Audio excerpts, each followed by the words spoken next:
ಎಲ್ರಿಗೂ ನಮಸ್ಕಾರ.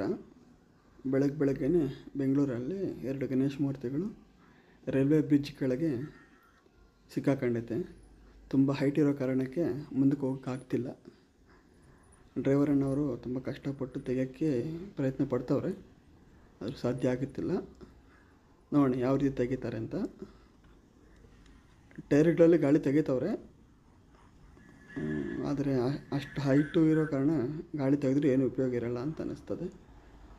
ನೋಡೋಣ ಯಾವ ರೀತಿ ಗಾಡಿ ಆಚೆ ತೆಗಿತಾರೆ ಅಂತ. ಟ್ರಾಫಿಕ್ ಅಂತೂ ತುಂಬ ದೂರ ಆಗಿದೆ, ಹಿಂದಕ್ಕೆ ಹೋಗೋಕ್ಕೆ ಸಾಧ್ಯ ಇಲ್ಲ, ಮುಂದಕ್ಕೆ ಬರಬೇಕು.